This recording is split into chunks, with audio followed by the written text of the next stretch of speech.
Hello, everybody. I'm Tom Vessel. I'm Melody. And I'm Jason Levine. And today we're entering the top 30 of Jason and Melody's board games. But they've already put things like Ticket to Ride and Cosmic Encounter and Gloomhaven in their lists. Those are already in the top 30 of my list. What could be better? I expect to be disappointed today. So far, they actually only have 3 crossovers, though, in 70 games, which is pretty impressive that Jason's selections are so poor. No, they're fine, they're fine. Jason is probably going to say the words oldie but goodie at least once today. And Melody's going to go, I never heard of that game at least once. Let's begin. Well, I have an oldie but a goodie. Well, that took a long time. All right. And it's a crossover. Yes, that makes me happy. All right, what? My number 30 is Dominion. I knew that's Dominion was. You love Dominion. I love Dominion. It doesn't matter how many more sets come out. Empires just came out, and there's always new things coming out for Dominion. But there doesn't need to be, right? There doesn't, but it's still cool. But I mean, let's say let's say there's a lot of games that don't. They said there was no. Well, they already said there was no more Dominion. They said there was no more, and then another one came out. But let's say that there really was no more Dominion. We would be fine forever. There are so many combinations. Like you have like a big box that you literally can't put anything more into it, though. That is correct. Wait, were you able to fit Dark Ages and Empires into the new box? Actually, didn't keep anything from the newest one's not Empires. The newest one was some spooky one.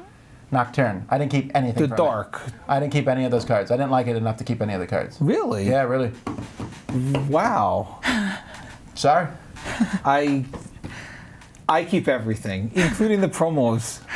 Yeah, but you don't even open the boxes, so I think I'm winning there. No, I do. I've opened some of them, as you saw. I've played them all. Well, no, you haven't played Nocturne yet, I don't think. I don't think I played that one with you. No. And I'm guessing we're not, since you already threw them all out. I didn't throw them away. Let's clarify. I didn't throw the game away.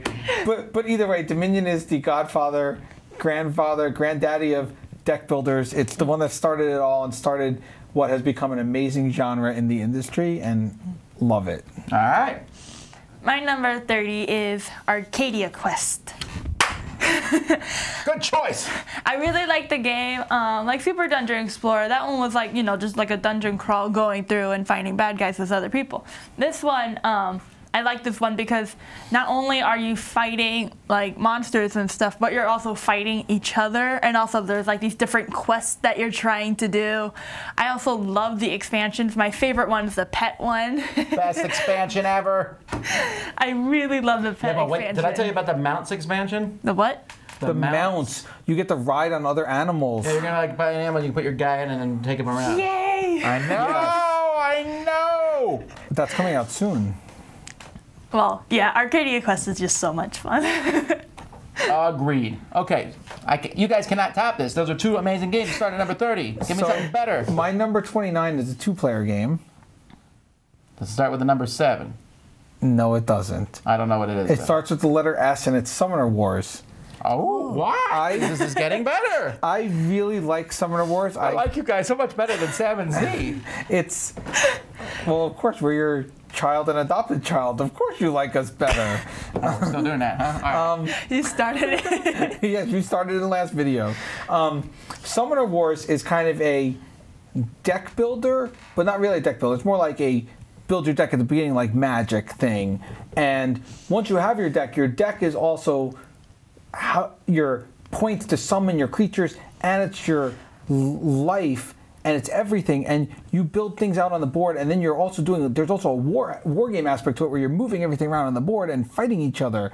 And for a little 30 cards per deck game, this game is incredible. I agree. It's got a lot going for it. It's, you know, I think that they said they're done, like, no, they are. It's completely finished. They've said they're done with it, but I'm hoping that more Summoner Wars comes out. But we don't need any more. Nah, I love Summoner Wars, and I'm not upset that there's no more coming. There's so much to play with. There is. There's those crossover cards. It's just a lot, and it's one of the best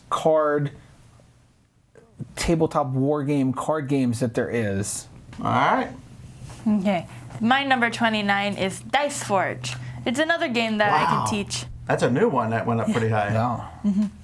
I really like this one because I did like the customizing dice and also the nice artwork of it. It's just like a light, fluffy kind of artwork. I also liked how whenever you rolled dice or someone else rolled dice, like someone rolls a dice and everyone gets something. And so that was pretty cool. Right, you get to roll your dice in every turn. So that's and so a nice it's thing. also very interactive, and so. Yeah, it's a really good game. I'm hoping maybe this year we'll see an expansion for it. I have not heard of anything. That'd be nice. I can see it with an expansion. So, I could too. I think an expansion would be nice for that. My number 28 is Splotter. The whole company? Antiquity. Oh. No, Antiquity. I don't think you've played Antiquity, have you?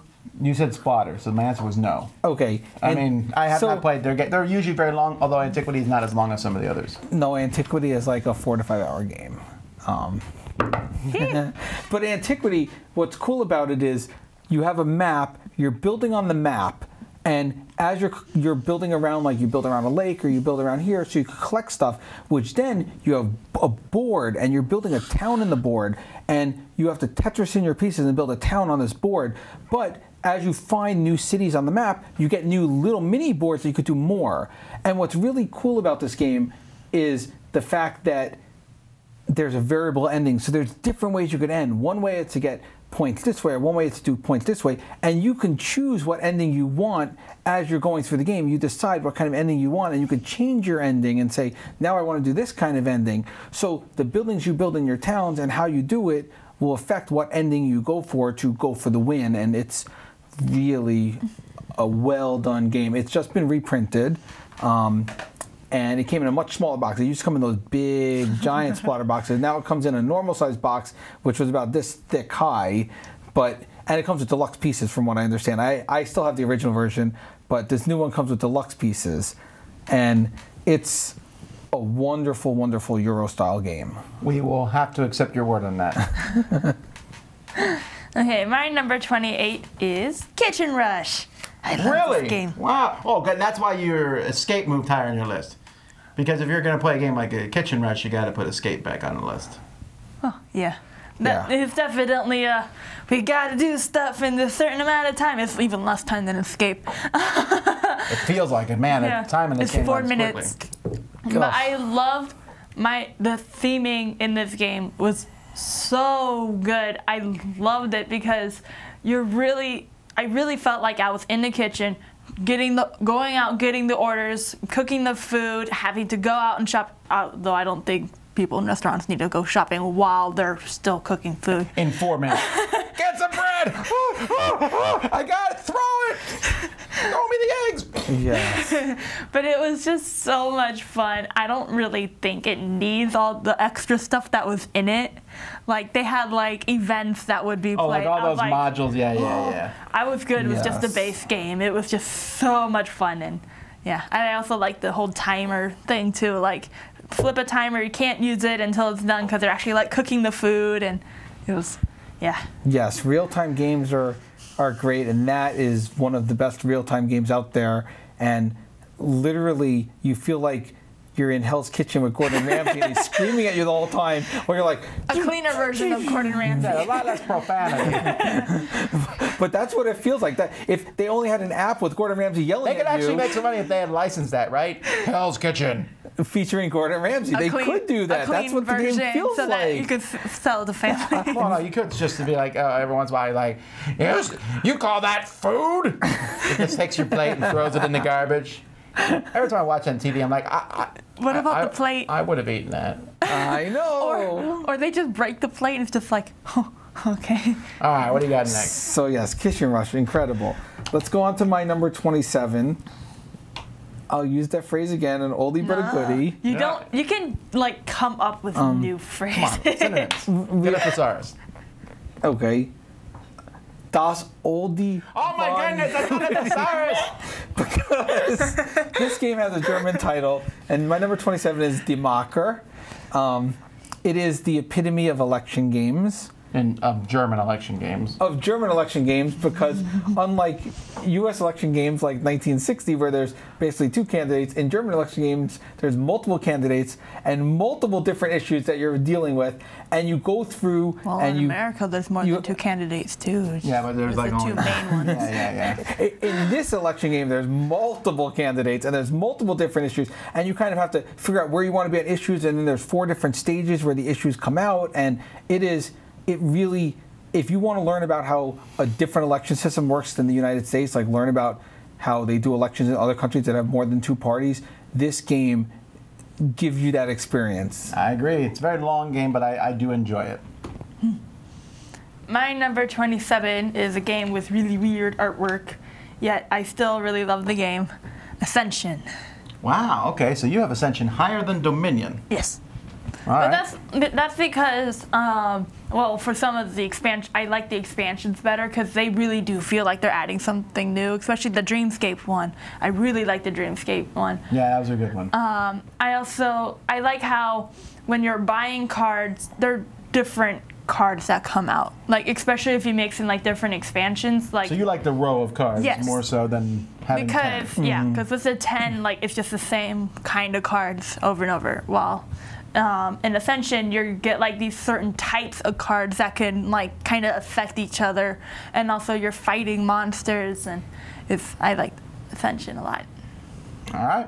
Yes, Ascension is very good. So his list, he was just being nice. No, Ascension's good. I personally like Clank better because it added a lot more to that kind of mechanic, which you actually had Clank lower. That's because you die in Clank, and once you're dead, you're out. I guess that's true. Like I said, the ones where you get kicked out of the game if you do something, it's just like, okay, now I just don't even have a chance to win. So my number 26 is a game that,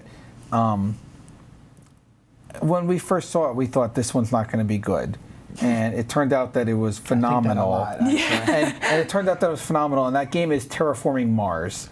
Oh, right, because I remember when we first got this one, we had not been big fans of FRYZELIUS games up to that point, and we got it, we're like, it looks okay. This box cover looks terrible. Look at this thing. What is it? And we started playing, and I was like, it's kind of interesting. Building an engine here. I was interested by the look of it. And but that's probably because they had the nicer pieces by then. Yes, and Terraforming Mars, this is like as good of card game as you can get. Each card does something cool, and you want to play as many cards as you can, and you're like, I want these cards. I want to get more things so I could play out more cards because every card does something cool in this game. And the fact that everything fits with the theme. You can't just play cards, you know, the planet's still freezing cold. You can't get plants yet. You got to wait for the planet to warm up to get plants. Right, yeah, the theme is really good, actually. The theme shines through in this. The whole game shines through, and the Venus Next expansion adds like that little bit extra, just enough to make it even cooler. And I really like this game. I love this game. Obviously, number 26 is pretty awesome. It is. It's almost in your top 25%. Almost in my top 25%. My number 26 is Splendor. I really like Splendor because you have like these different jewels and you're buying lords, or are they lords? Yeah, they're people, whatever. Well, lords and also the different things. I don't know what they're called. It's because there's no theme, you're just buying cards. Yes. But I find it a lot of fun because you're like, okay, if I get this card, it can help me get this card in the future. And so you're like thinking ahead, trying to get all the points. And I really like the expansion that came out kind of recently. That added more to the game because instead of just simply getting these and then like buy that and then do the same thing, the expansion kind of gave it like, okay, now you can also focus on this and also this. And I was like, okay, I really like the game and now I like it even more with the expansion. So, yeah, the city's expansion adds more to that for sure. I agree. Although I thought the expansion was not amazing. It was just okay. But the game itself was very good. yeah. Yes. Do you think it would be as popular without the poker chips? No. I really don't. I don't either. I'm just curious what you thought. So my number 25 is a game that's come out in the last 20 years, so it's not that old. He's struggling. But It's a medium but a goodie. it's a medium Just but tell a us goodie. the game. It's Power Grid. I love Power Grid. I don't think I played that one. I have all the expansion maps. There's a lot of them. If you haven't played, yeah, there's like 8 expansion maps. And there's also a little extra box. There's a lot of goodies that came with this. So in this game, you are bidding on these factories, and the factories produce energy to power your map. And you have money that you can spend on that. You also have money that you need to spend to connect all the cities to actually make a power grid on the map. And you get more money as you power the cities. You get money from how many cities you power. But there's a big catch, because in order to power them, a lot of these power plants need energy, whether it's coal or oil, and you have to buy that as well. So it's a big trick of how much you're going to spend on this versus how much you're going to spend to build your infrastructure. And you need to be really careful, because if you spend too much on infrastructure, you don't have materials. If you spend too much on materials, you can't build as good of an infrastructure. So you got to balance them out. And you have to balance out, do I want to buy a very expensive power plant, or do I want to buy a cheaper power plant? And the cheaper one might seem cheaper, but then you have to buy lots of materials for it. It's a very, very well done game, and every map adds little twists and turns. So each map, you're playing in different parts of the world. There's like a Brazil map, and there's a France map, and there's a USA map, which was the base one, and each map gives you all sorts of cool things. And this game is just tip-top phenomenal. He said tip-top a lot now. All right, what's yours? My number 25 is Century Golem Edition. I say Golem Edition because I didn't play the other one. So your Century beats out Spice just a little bit. Well, I didn't. She didn't play the other Century one. beats out Splendor just by a little bit. Yes. Okay. I really like this one because I liked getting all like the different jewels or something, colored resources. No one cares. We played yesterday, and what were we calling them? Oh, mustard, ketchup, pickles, and burgers. Now it's mustard, ketchup, pickles, and burgers. So we're hoping that there's, Emerson, if you're listening, we're looking for Century Food Edition, which will have mustard, ketchup, so buy that. pickles, and hamburgers. Somebody's order there, they're like, I want these four. Okay, anyway. You like this because? I like how you can get these cards that let you like flip the resources that you have into different things, like 3 yellows into like a blue, and then you can use like that blue to turn into like a green and pink later on. And so you're kind of like flipping them around to try to get like the different golems that are out. Like the harder golems require more and are more points, but they're harder to get than the easier ones. And so it kind of also felt like a puzzle game in that sense, because you're also buying the cards, and so you try to like play them in this like certain order. And yeah, I had a really bad game of that yesterday. I did not do well. Yeah, you didn't. Shut up and do your next one. You're supposed to be like, no, you did fine, Tom. No, I'm not patronizing. I'll be honest. I know you weren't patronizing me. You were being mean. What's next? I'm gonna be mean now. Whatever you say. I built the 20 burger thing. I built the 5 brown cube one. All right. And the golem artwork is really nice. So, I like how some's like a bridge. Yes, the golem artwork's gorgeous. Oh, it is amazing. So my number 24. Garbage. It's not garbage. I don't know What is it? It's. No, it's St. Petersburg. Oh, I like St. Petersburg.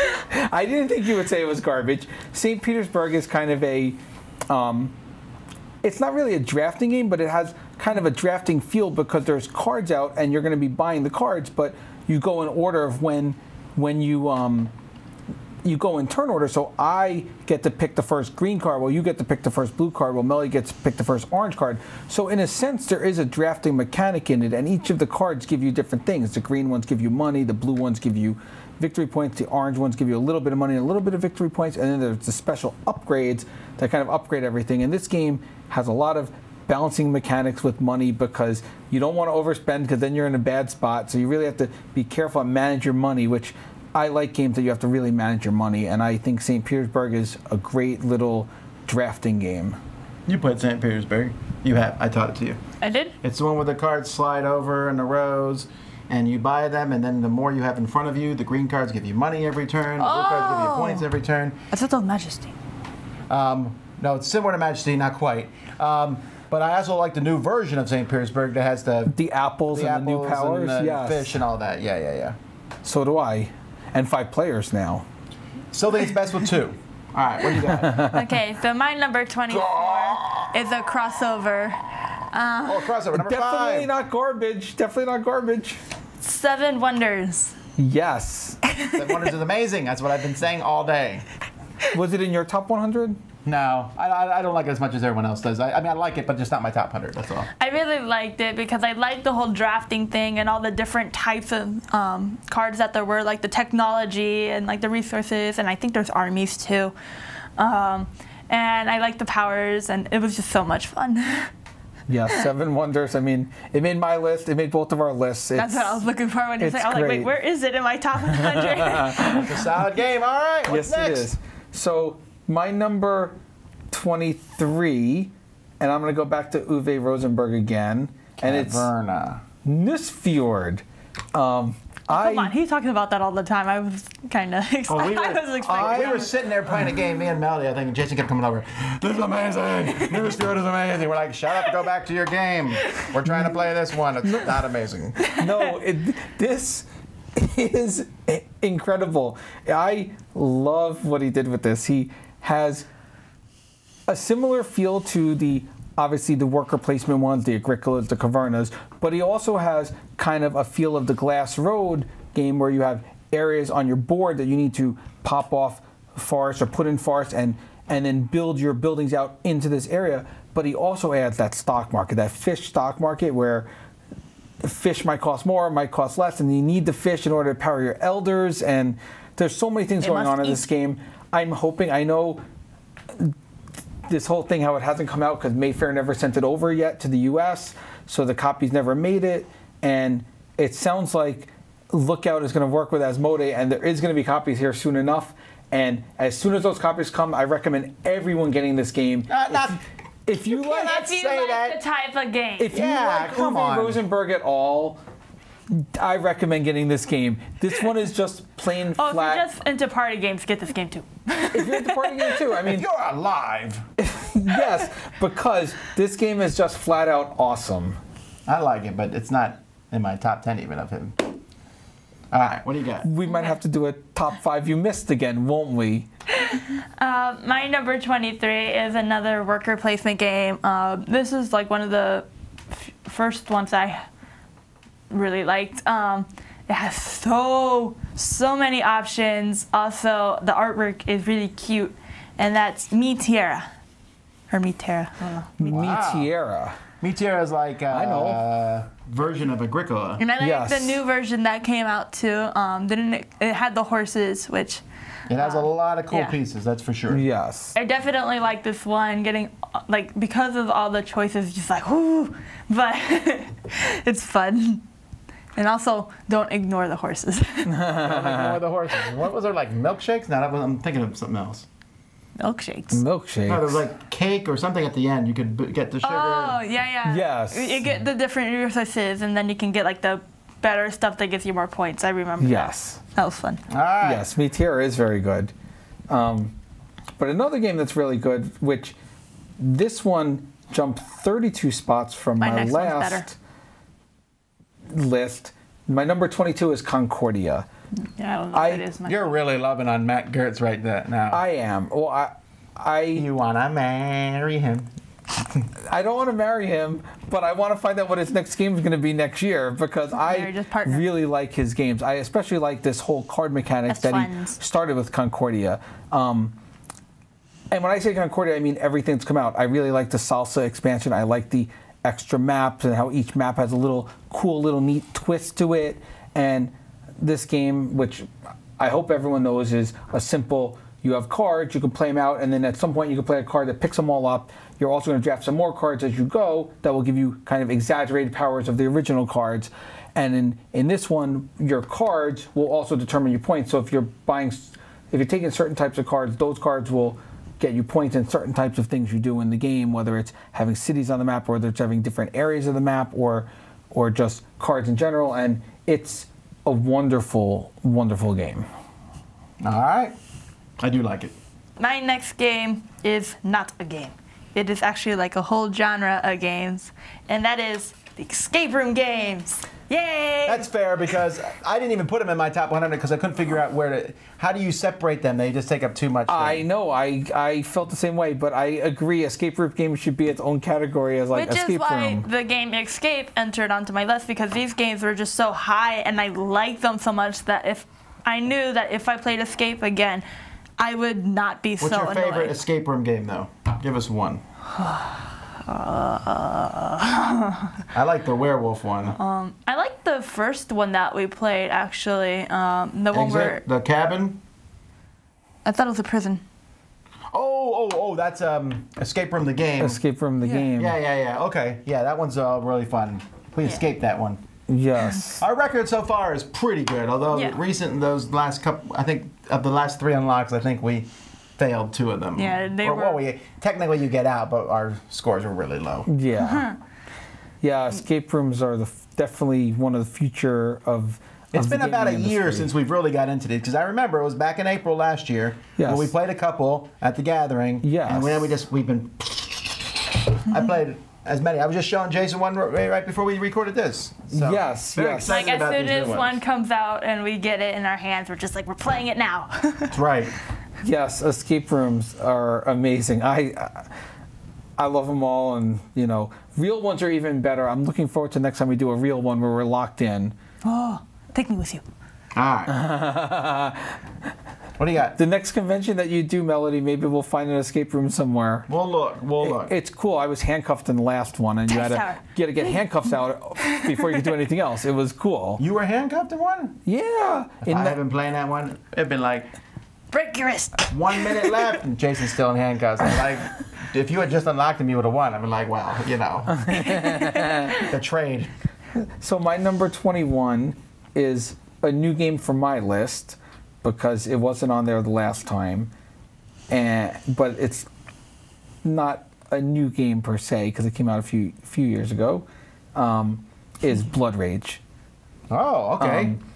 Obviously, he's a hardcore Eurogamer and still likes Blood Rage. I'd like to point that out. Yes, the last time that I did my list, Blood Rage hadn't quite come out yet, but now it's out and it's my number 21. I absolutely adore this game. And no, it's not because of the minis. I know, no, you already made that clear earlier because you said that the pieces don't matter to a game, which was false, but you said that. It's not the minis. It's the card drafting. Ooh. The card drafting in Blood Rage is incredible. The fact that, I want this, or I'm going to hate draft so Tom doesn't get this, and your choice between which cards you take, and the cards are all you get for the game. These are my cards, and this is what I can do with it. And then obviously there's area control and other things going on, but I love the card drafting. And yeah, there happen to be some cool minis with it too. But I think the card drafting is what makes this game as incredible as it is. All right, what do you got? My number 21 is a hidden movement game that I fell in love with when I first played it. It is... Nothing's on the run. Spectre Ops. Spectre Ops. Spectre Ops. I really like Spectre Ops because well, first of all, the board. I love the board. I like how it has like the shiny. The shimmer, yes. Yeah. That was cool. And I also liked how the people that are hunting you have like their own abilities. And also for each person that you pick who's like in the hidden part, they also have their own abilities. And I just thought it was really cool going in, trying to like disarm the security thingies and then escape. And it was just so cool. All right, cool. Yeah. A lot of great games. That's 20. Well, actually, that's about 50 more games because Melody put Escape Room, which was like 30 games. It's one of hers. But now we head towards the top 20. What will happen? I'm all tingly. Anyway, until next time, I'm Tom Bassel. And Melody. Jason Levine. See you then. Yay!